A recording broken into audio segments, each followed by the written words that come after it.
Subscribe now and press the bell icon. Never miss an update.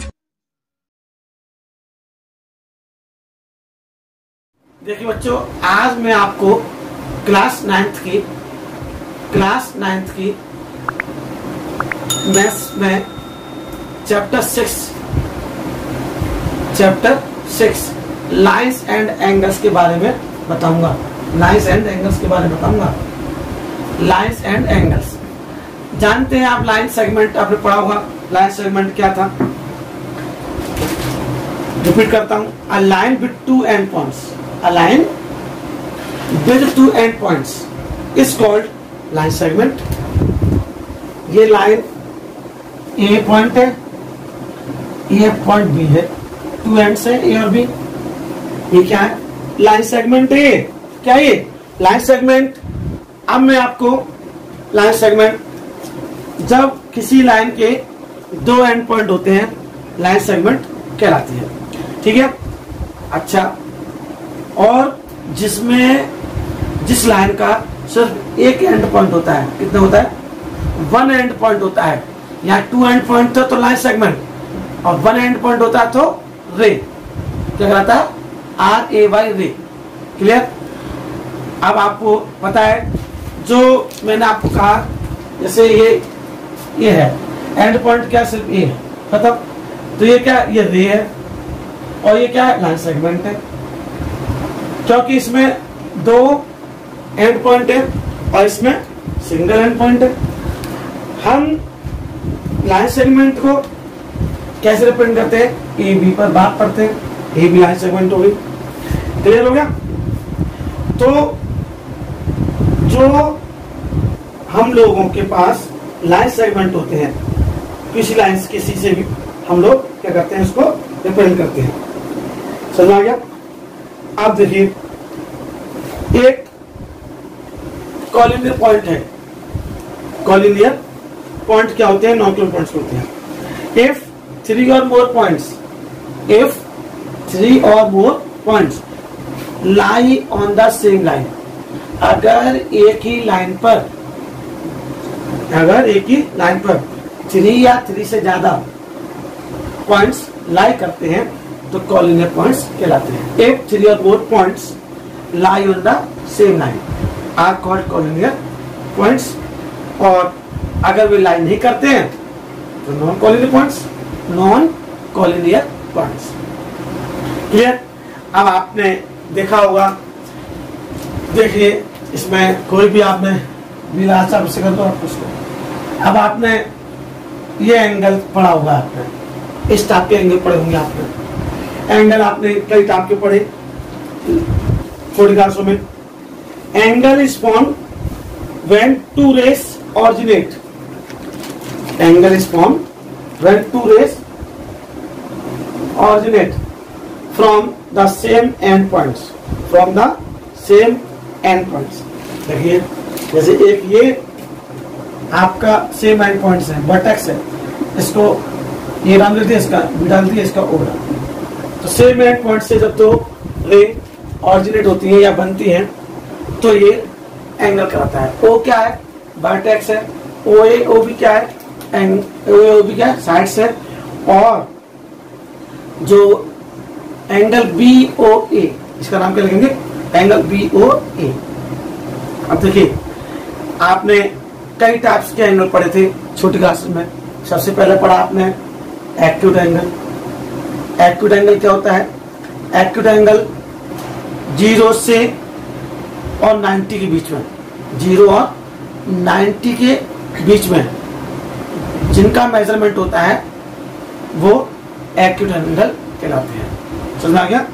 0 और 90 के बीच जो measurement angle होते हैं वो एक्यूट एंगल कहलाते हैं। राइट एंगल क्या होता है? एग्जैक्ट 90 डिग्री एंगल को, एग्जैक्ट 90 डिग्री के एंगल को क्या कहते हैं? और राइट एंगल बोलते हैं। 90 से बड़े और 180 से छोटे, 90 से बड़े 180 से छोटे एंगल ऑब्ट्यूज एंगल कहलाते हैं। क्या कहलाते हैं? ऑब्ट्यूज एंगल कहलाते हैं। 180 डिग्री के एंगल को स्ट्रेट एंगल कहलाता है। क्या कहलाता है? स्ट्रेट एंगल कहलाता है। 180 से बड़ा और 90 से छोटा, 180 से बड़ा और 360 से छोटा रिफ्लेक्स एंगल कहलाता है। सुना गया? ये एंगल के टाइप है। आपने इसके अलावा पढ़ा होगा कॉम्प्लीमेंट्री एंगल, सप्लीमेंट्री एंगल। अब ये क्या होते हैं complementary angle, supplementary angle? Two angles whose sum is 90 degree, two angles whose sum is 90 degree, दो एंगल जिनका सम 90 डिग्री होता है क्या कहलाता है? कॉम्प्लीमेंट्री एंगल कहलाता है। और एक two angle whose sum is 180 degree, अगर दो एंगल का सम 180 डिग्री हो तो सप्लीमेंट्री एंगल कहलाता है। क्या कहलाता है? सप्लीमेंट्री एंगल कहलाता है। क्लियर? ये आपको इसका इंट्रोडक्शन है। लाइंस, एंगल्स, एंगल्स के types, complementary angle, supplementary angle. अब इसी से आगे बढ़ते हैं एडजेसेंट एंगल। क्या? Adjacent angle. देखिए चैप्टर शुरू करें या एक्सरसाइज शुरू करें, उसमें शुरू करने से पहले आपको हमेशा एक बात ध्यान रखनी है, उस चैप्टर से रिलेटेड जितना भी आपका बेसिक है उस बेसिक को आपको पहले समझना पड़ेगा। अगर आप समझेंगे नहीं तो कैसे आप इनको सॉल्व करेंगे? तो सबसे पहले हम इनको बेसिक अच्छे से क्लियर कराते हैं। मैंने चाहे वो 9th से 12th तक का कोई भी चैप्टर हो, मैं सभी में पहले आपको बेसिक सिखाता हूँ, जिससे कि करते समय आपको कोई दिक्कत ना आए। क्योंकि जो बच्चे रटते हैं या जो कोई टीचर रटाने की कोशिश करते हैं वो ज्यादा देर तक नहीं रहती, और जो बच्चे समझते हैं, एक्सप्लेन टीचर करते हैं और बच्चे समझते हैं, तो बच्चों अच्छे समझना चाहिए और उनको समझते हुए आगे बढ़ना चाहिए। अब हम बात करते हैं एडजेसेंट एंगल की। एडजेसेंट एंगल क्या होता है? If two angles have a common vertex, if two angles have a common vertex is called adjacent angle। जैसे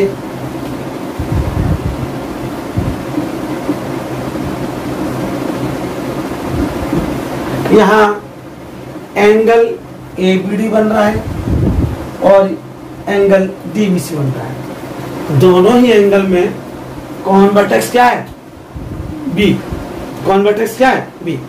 तो ये क्या है? Adjacent angle. मैंने बोला था एक two angles have a common vertex, angle ADB या ABD और एंगल DBC, दोनों में क्या है?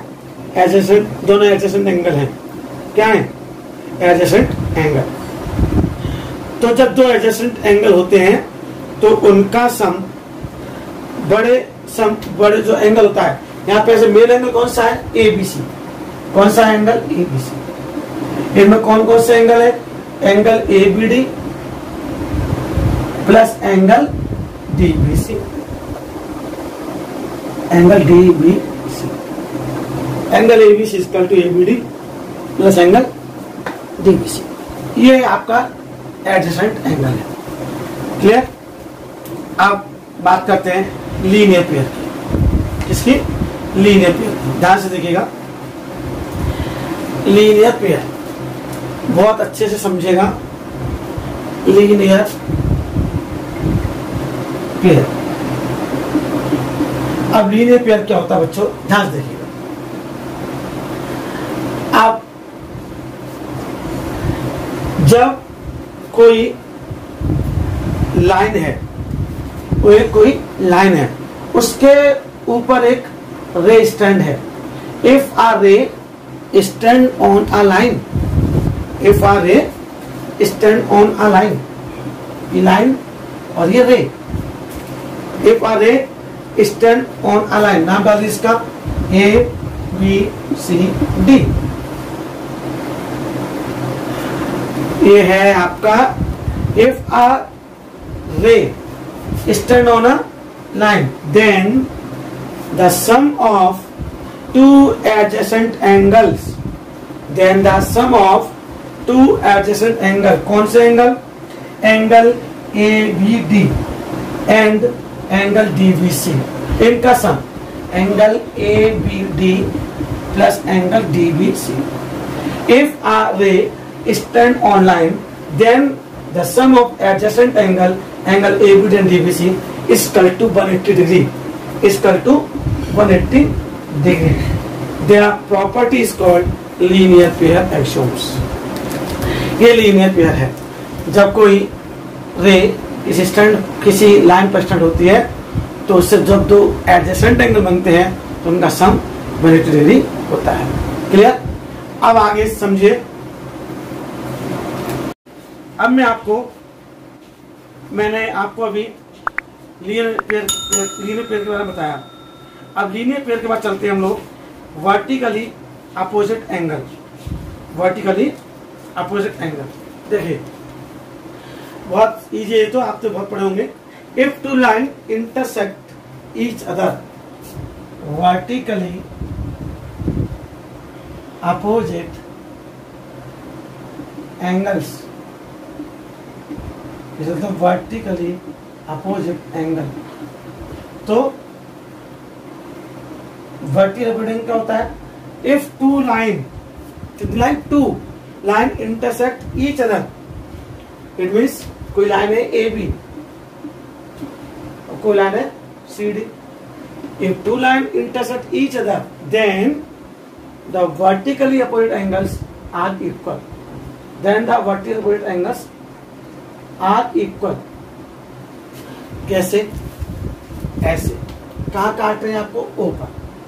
तो देखिए ये एंगल इसके इक्वल होगा और ये एंगल इसके इक्वल होगा. It means angle A O D किसके इक्वल होगा? Angle C O B.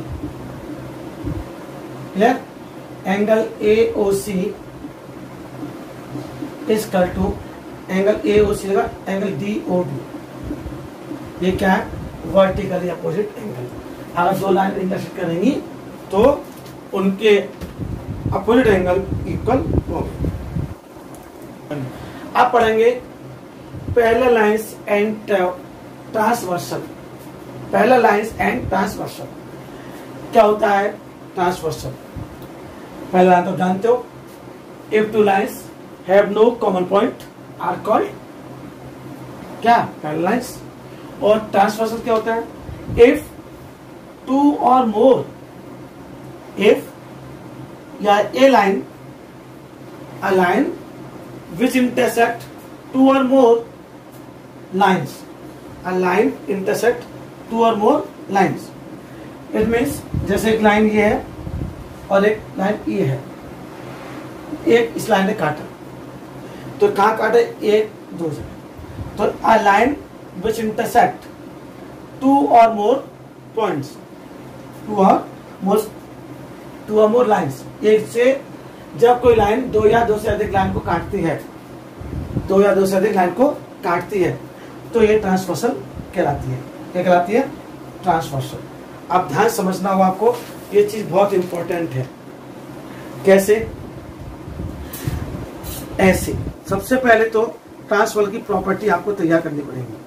पहली, अगर इंटरसेक्ट टू पैरेलल लाइन को काटती है, किसको काटती है? टू पैरेलल लाइन को. ये तो पैरेलल लाइन है ही नहीं. अगर टू पैरेलल लाइन को काटती है तो करस्पॉन्डिंग एंगल्स इक्वल होंगे. करस्पॉन्डिंग एंगल्स इक्वल होंगे. कब? जब पैरेलल लाइन को काटेगी. अल्टरनेट इंटीरियर एंगल्स इक्वल होंगे. अल्टरनेट इंटीरियर एंगल्स इक्वल होंगे. और each pair of interior angles on the same side of transversal is supplementary. Same side पर जो इंटीरियर एंगल का पेयर होगा वो सप्लीमेंट्री एंगल होंगे. क्लियर? ये तो किसका है? अगर पैरेलल लाइन पर पैरेलल लाइन को काटेगी तब. लेकिन अगर कोई लाइन, जैसे ये फिर बनाया मैंने, दो लाइन को काटती है तो एक पेयर, वहां ईच पेयर था, यहाँ एक पेयर करस्पॉन्डिंग एंगल का इक्वल होगा. एक पेयर अल्टरनेट इंटीरियर एंगल का इक्वल होगा.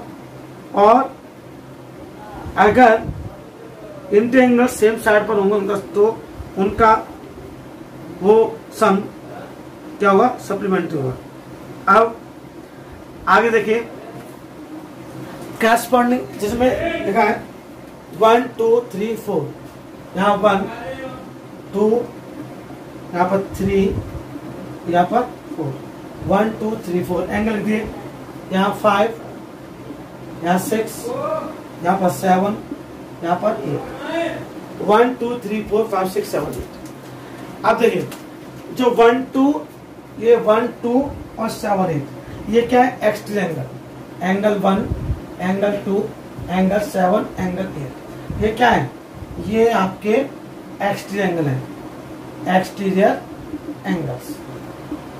अब 3 4 5 6, 3 4 5 6, एंगल 3, एंगल 4, एंगल 5, एंगल 6, ये क्या है, इंटीरियर एंगल। क्या है ये, इंटीरियर एंगल। क्लियर। अब एक्सटीरियर एंगल समझ में आ गया, इंटीरियर एंगल समझ में आ गया। अब करस्पॉन्डिंग एंगल की बात की, या करस्पॉन्डिंग एंगल क्या होंगे, ध्यान से देखिए, मैंने बताया करस्पॉन्डिंग के लिए होंगे, कैसे होंगे करस्पॉन्डिंग एंगल, ये क्या है, देखिए करस्पॉन्डिंग एंगल, एंगल 1 और 5, एंगल 1 एंड एंगल 5, ये करस्पॉन्डिंग एंगल पेयर है। फिर 2 and 6, angle 2 and angle 6, angle 4, angle 8, angle 4 and angle 8, angle 3, angle 7, angle 3 and angle 7, ये क्या है, करस्पॉन्डिंग एंगल्स। जिस प्लेस, सेम प्लेस पर रहो वो करस्पॉन्डिंग होते हैं, 1 5 2 6 4 8 3 7, क्लियर, करस्पॉन्डिंग हो गए। अब अल्टरनेट इंटीरियर एंगल क्या होते हैं, अल्टरनेट इंटीरियर एंगल, ये समझिए, अल्टरनेट इंटीरियर एंगल बहुत इंपॉर्टेंट है, ये इंटीरियर एंगल। अब अल्टरनेट है, इंटीरियर है, अल्टरनेट इंटीरियर एंगल, ध्यान से देखिएगा, 4 और 6, एंगल 4 एंड एंगल 6 इंटीरियर में थे, आपको पता है कौन कौन से थे, 3 4 5 6 थे, और अल्टरनेट पूछा है, अल्टरनेट कौन से है, 4 और 6, क्लियर। और जो अल्टरनेट में एक और है वो 3 और 5, एंगल 3 एंड एंगल 5, ये क्या है, alternate interior angle, alternate interior angle. अब alternate exterior angle, alternate exterior angle बहुत इजी, देखिए ध्यान से अच्छे समझिएगा, अल्टरनेट एक्सटीरियर। अब देखो 1 7, एंगल 1 एंड एंगल 7, ये क्या है, क्योंकि 1 2 7 8 तो क्या है, एक्सटीरियर है, और इनके साथ एक्सटीरियर क्या है, एक्सटीरियर तो ये है, और अल्टरनेट कैसे, जो जेड की फॉर्म में बनाते हैं ज्यादातर एंगल, अल्टरनेट क्या होते हैं, जो जेड की फॉर्म बनाते हैं, तो 1 के साथ 7 और 2 के साथ आपका 8, एंगल 2 एंड एंगल 8, क्लियर हो गया, एंगल 1 के साथ 7 और एंगल 2 के साथ 8, क्लियर। अब है interior angle on the same side, interior angle on the same side, interior angle कौन से, 3 4 5 6, तो पहले लिखेंगे interior angle on the same side, interior angle on the same side of transversal.